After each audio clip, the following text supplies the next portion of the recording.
Power Station is located in the London Borough of Wandsworth, the largest of the inner London boroughs. Converted to a park by the turn of the 20th century, the area became popular for ballooning, boating, and pigeon racing.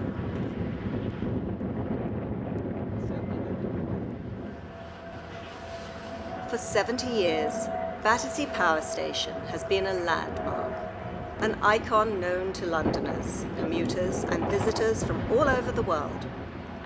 Situated on the south bank of the River Thames, the building sits on 14.5 hectares of land, the largest remaining undeveloped site in London. It is the largest brick building in Europe. The structure has been classified as a Grade II listed building of special architectural and historic interest, so ensuring that it cannot be demolished or altered without the government's consent. The building was constructed for the former London Power Company for the main purpose of supplying electricity to central and western areas of London. The decision to build the station in the heart of London caused a storm of protest that raged for years. One of the main fears being that pollution would damage famous buildings, parks, and works of art, and particularly endanger the health of all the population. This is almost a time capsule, this beautiful room. It's amazing to think that actually it was an industrial building with industrial usage. And you can imagine when it was operational, the noise and the heat that might have been in here. But if we look around, it's got white marble from Italy, black marble from Belgium, beautiful scroll work in bronze around the ceiling. It is a beautiful building, and yet it was responsible for controlling electricity to much of London. This room, in fact, is separately listed to the main power station building as an example of Britain's industrial heritage and something of architectural interest.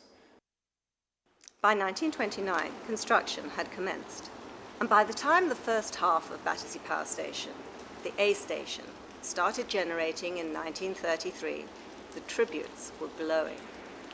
The power station was actually two separate units, Power Station A and Power Station B, side by side.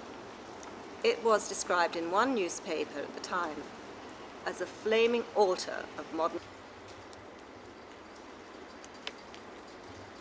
In 1975, the A station, with its sumptuous Art Deco control room, Italian marble turbine hall, polished parquet flooring, and wrought iron staircases, was closed after generating electricity for 42 years.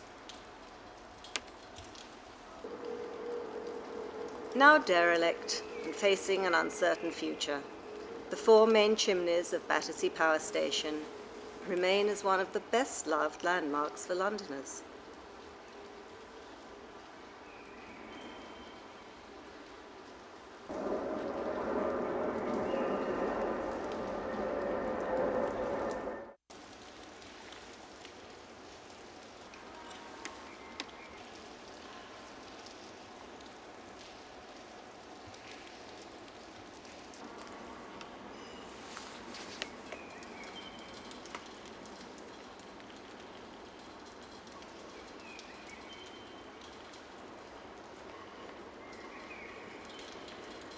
My name is Brian Barnes and I'm Chairman of Battersea Power Station Community Group, and we've been campaigning for over 20 years now to make sure Battersea Power Station is used by local people from the surrounding estates, and part of that is to try to get some affordable housing on the site, to protect the power station building itself, and to make sure that public transport is suitable and adequate for getting thousands of people to the area. We also hope that the jobs that are promised in the development of Battersea Power Station will be mainly for local people. I'm Keith Garner. I'm a committee member of Battersea Power Station Community Group, and I'm a local architect, and I've been interested in Battersea Power Station for the last 10 years or so.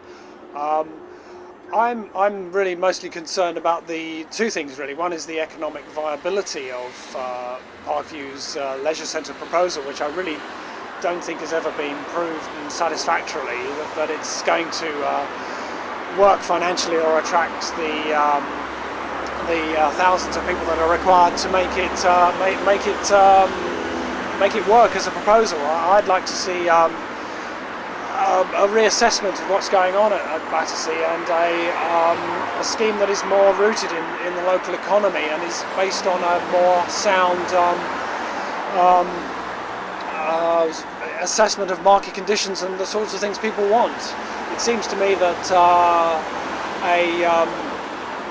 what's needed is a scheme that is more based on work-related activities, catering for the design and the creative industries of London. I think that this is the sector that really should be investigated more. It seems to me that Battersea Power Station London is a very good business address for designers, architects, film companies, software companies, office supplier firms, things of that kind.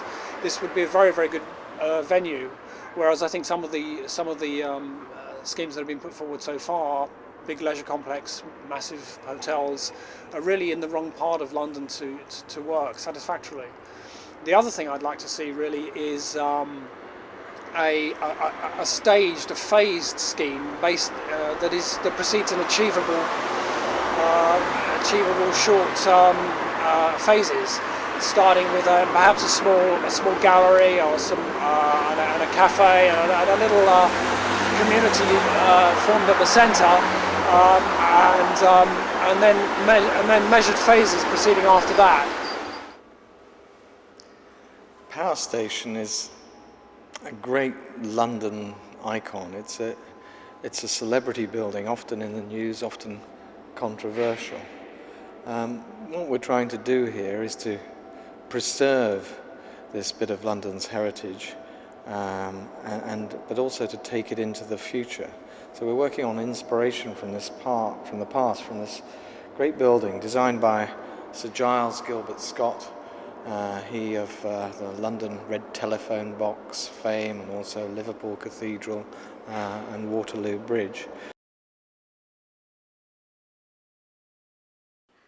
Originally deeply unpopular and unwanted by both local residents and the private sector of the electricity market, currently Battersea Power Station is one of the prides of London and has made an imprint on the minds of many.